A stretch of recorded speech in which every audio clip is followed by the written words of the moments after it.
lahat. Eto po, welcome again to my Samut Sari Pinay in Taiwan vlog.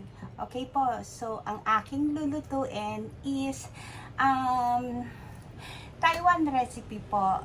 Madalas lutuin ng aking biyenan noon. So, hopefully, magustuhan niyo po ang aking content today. So mga ka-brothers, mga ka-sisters, kamusta na po kayo? Hopefully, lahat tayo is nasa malusog na kalagayan. Okay po, simulan na po natin ang aking content for today.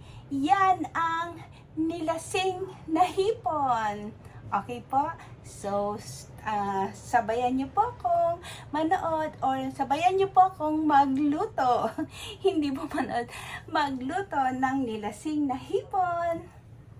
Madaling-madali lang po itong nilasing na hipon ng aking tawag. Ilagay lang po natin ang ating luya at ang ating dahon ng sibuyas. Ganyan lang po siya.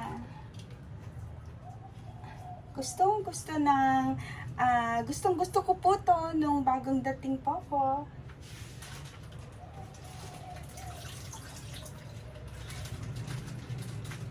And then, ilagay na po natin ang ating, sugpo ba ang tawag dyan? Napakalaki po. Okay po.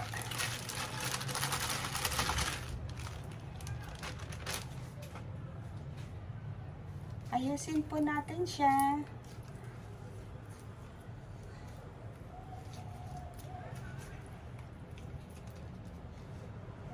Timplahan po natin konting asin.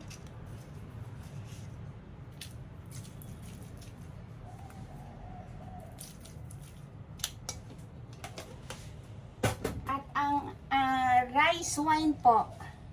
Rice wine.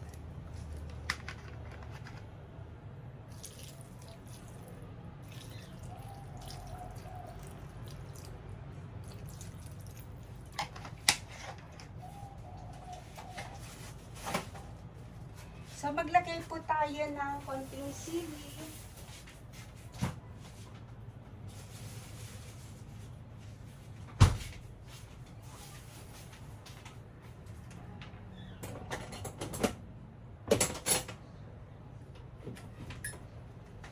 So, lagyan po natin siya ng sili.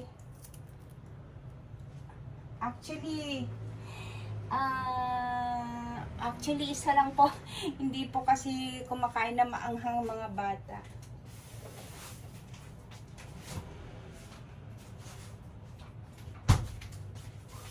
And then, konting water po.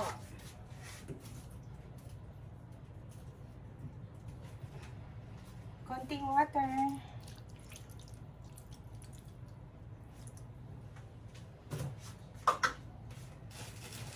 At konting sugar po.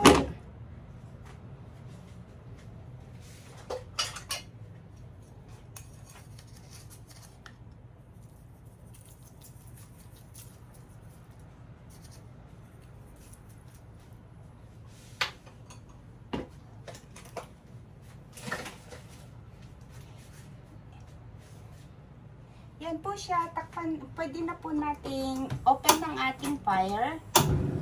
And then takpan natin, hayaan po natin kumulo.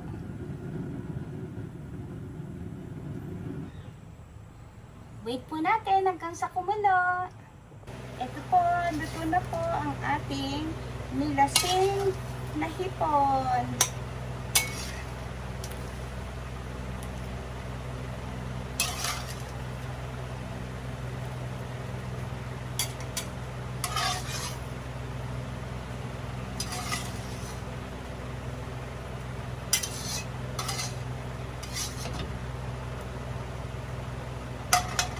Ito na po ang nilasing na hipon.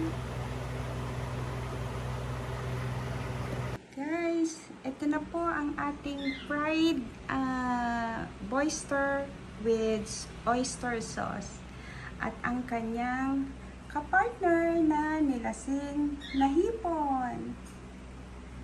Hindi pa pusog po yan dahil Hindi naman ganun kalaki, pero medyo malaki na po, big size na rin po yan. Siguro po yung susunod dyan, yun na yung tatawag, yun na siguro yung sugpo. I hope na nagustuhan niyo po ang aking loot content for today.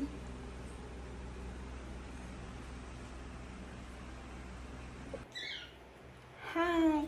Eto na naman po, nakatapos na naman po ako ng aking content for today, mga kasamut-sari, Pinay in Taiwan.